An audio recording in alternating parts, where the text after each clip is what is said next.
Aerospace industry came out with some news yesterday. NASA has granted startup rocket ship company SpaceX part of a major multi-billion-dollar contract that was expected by some to be entirely given to an old-school name in the industry, Boeing. But no, NASA granting $2.6 billion of this $6.8 billion contract to ferry astronauts to the International Space Station to SpaceX, founded by Tesla CEO Elon Musk. Elon joins us now in a Fox Business exclusive. Thank you for coming in. Yeah, thanks for having me. What right away does this granting of the contract from NASA really mean to the future of SpaceX? Well, I think it's a vital next step in SpaceX's progress. It's about taking astronauts to the space station, eliminating the dependency on Russia for transporting U.S. astronauts.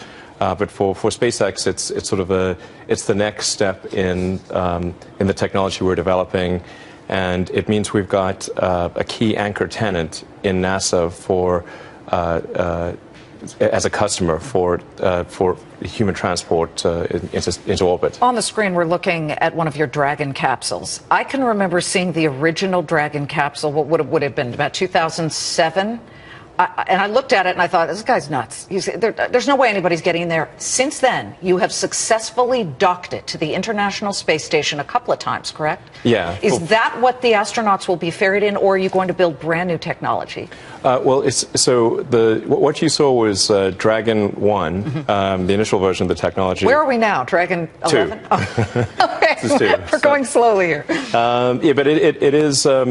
It's a significant upgrade in technology, in particular, and I think an upgrade overall in spaceship technology, because the Dragon 2 will be capable of a precise propulsive landing.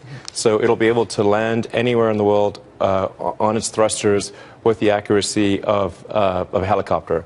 And so if you think of maybe the earliest generation of technology being parachutes to a water landing, that was sort of Apollo, then like the second generation being sort of a winged vehicle, then the third generation, which is what we're doing with Dragon 2, is landing on thrusters with legs, in a precise location. Like if you imagine an alien spaceship landing, that's how it would land. I imagine that all the time. Right, it just comes right down. Elon, when will the first astronaut step inside and go to the International Space Station? Point on the calendar. I think no later than 2017. Late 2017?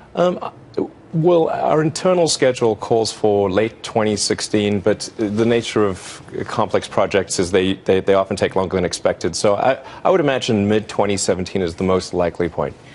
Well, yesterday also some interesting news coming out of Jeff Bezos of Amazon and his space company, Blue Origin.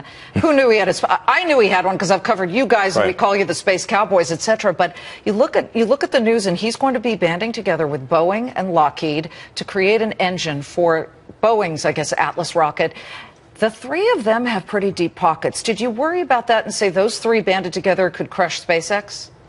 Well, I mean, it's certainly a good compliment. I mean, if all your competitors are banding together to sort of attack you, that's like a good compliment, I think. Very sincere compliment. I mean, domestically, we have essentially everyone ganging up against us: Boeing, Lockheed, and Blue Origin, Jeff Bezos' company.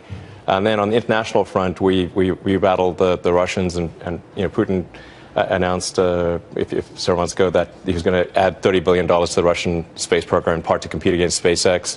That must have felt good. Yeah. Yeah. Although now you've got security.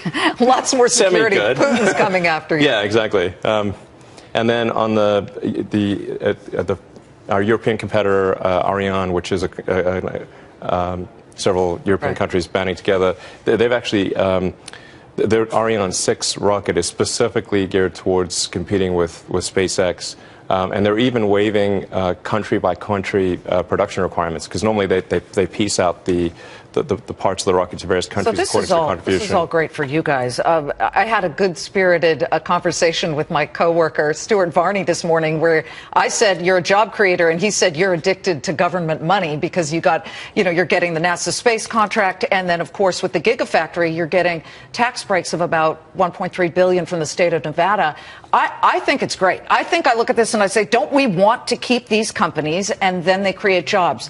What is the real job creation of what will be the Gigafactory in Nevada? We've heard everything from 6,000 to 6,500. Can you give us a number? Yeah, I expect in terms of direct jobs at the Gigafactory, it's probably some number well in excess of 6,000. I mean, long term, it's probably, in terms of direct jobs, I don't know, it could be upwards of 10,000. And then there's a multiplier effect, because every job at the factory, then you have teachers, doctors, lawyers, plumbers, electricians. So those jobs. Sure, it's the halo effect. They have a significant knock-on effect that's anywhere from 3 to 5 times the direct jobs that are created. But one thing I should point out with respect to the Gigafactory that's, I think, very important is that the tax abatements for the Gigafactory over 20 years. Mm-hmm. So it's like basically $50 million a year on average for 20 years. This is a factory that will generate revenue on order of $5 billion a year. So we're talking about like 1%. It's a really tiny contribution. And you have the Republican governor rally both sides of the aisle to get this to happen in the state of Nevada. Is picking Nevada for the Gigafactory any kind of indictment on what some perceive to be a negative business climate in the state of California, that you didn't pick California? Yeah, so just to highlight the point you made a moment ago, it is worth noting that the Nevada legislature 100% voted in favor of the deal. All members, both sides of the party, including parts of Nevada that are far away from where the Gigafactory is. So if they had any doubts about it being good for the state, we would have at least seen some people vote against it. And I'd say, like there've been some articles like, we sort of took advantage of Nevada, but that's absolutely not the case. Like, if you think of like Vegas, like Nevada understands what it means to be the house, and the house always wins. Okay, yeah. This is a super winning deal for Nevada. It sure is. We have so much to talk to you about, not just the Gigafactory, but the opportunity to scale up Tesla.